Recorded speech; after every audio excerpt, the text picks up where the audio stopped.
تو یہ تو سب پہلے سے کیا ہے. تو آپ کہہ سکتے ہیں پھر تو جو دلیل آدم علیہ السلام نے دی اور حضرت موسیٰ اس دلیل کے سامنے خاموش ہو گئے, تو وہ دلیل تو آج ہر مجرم دے سکتا ہے. بات آ رہی ہے سمجھ میں؟ اس کا جواب یہ ہے کہ آدم علیہ السلام اپنی خطا پہ توبہ کر چکے تھے, اور جب سچے دل سے توبہ کر لی جاتی ہے تو پھر ملامت کرنا شریعت میں جائز نہیں ہے. ایسے موقع پہ تقدیر کا سہارا لیا جا سکتا ہے کہ جو غلطی میں چھوڑ چکا ہوں, توبہ کر لیا, بس اس پہ کیا کرو, مٹی ڈالو, اب اسے تقدیر کا حصہ سمجھو. اگر زید یہ کام کرے, بکر کو قتل کرے, اور ہم زید کو پکڑ کے بولے کہ تو نے بکر کو کیوں مارا, وہ کہے پہلے سے کتاب میں لکھا ہوا تھا تقدیر میں, تو ہم کہیں تو نے کیا وہ کتاب پڑھی تھی ہے بھائی, جس میں لکھا ہوا تھا کہ زید بکر کو قتل کرے گا. اگر تجھے پہلے سے تقدیر کا علم تھا, تجھے پہلے سے پتا تھا کہ میں بکر کو قتل کروں گا اتنے بج کے اتنے منٹ پہ, پھر اگر تو نے مار دیا تو ہم تجھے مجبور سمجھیں گے. ہم سمجھیں گے بھائی یہ تو جب لکھا ہوا تجھے معلوم تھا تو نے تو کرنا ہی تھا یہ کام, تجھے یہ بات معلوم نہیں تھی, اس لیے تو نے اپنے اختیار سے یہ کام کیا ہے.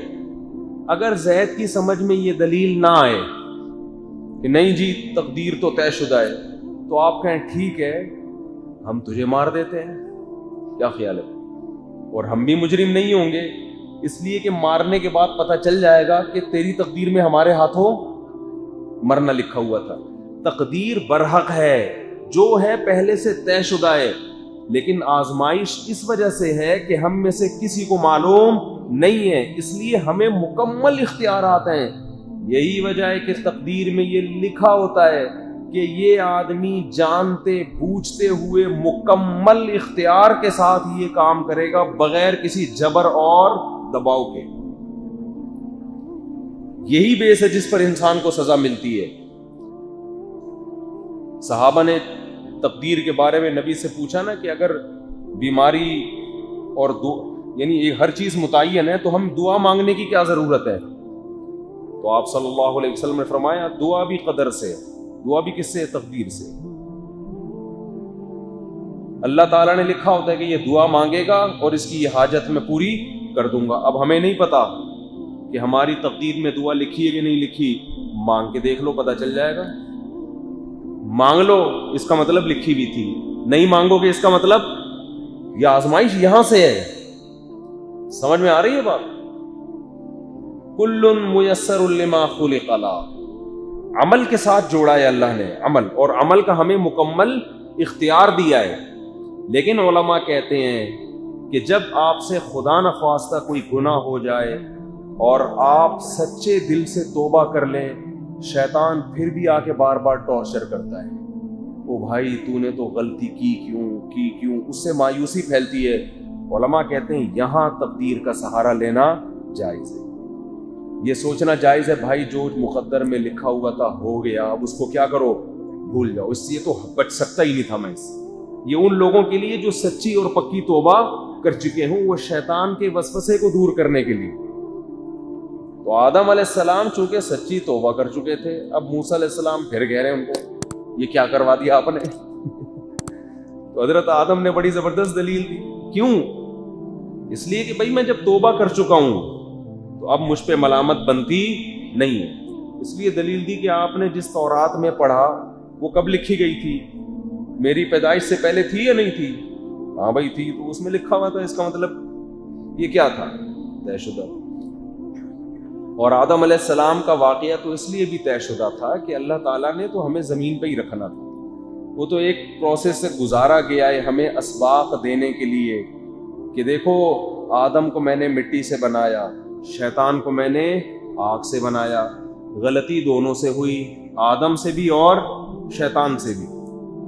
دونوں میں فرق کیا ہے؟ شیطان سے کیا غلطی ہوئی تھی؟ سجدہ کرو, شیطان نے کہا نہیں کروں گا, لاجک پیش کی اللہ کے سامنے. خلقتنی من نار وخلقتہ من طین, مجھے آگ سے اور اسے مٹی سے بنایا, میں برتر ہوں، میں کیوں سجدہ کروں اس کو؟ یہ نہیں دیکھ رہا کہ جو مجھے آرڈر دینے والا ہے اگر آگ سے بنایا ہے تو اس نے بنایا ہے نا، میں خود سے تھوڑی بناؤں۔ متکبر آدمی سے یہی بڑی مسٹیک ہوتی ہے، وہ جو اس کو صلاحیتیں دی گئی ہیں وہ ان کو اپنی سمجھنا شروع کر دیتا ہے۔ سارا فساد یہاں سے آتا ہے۔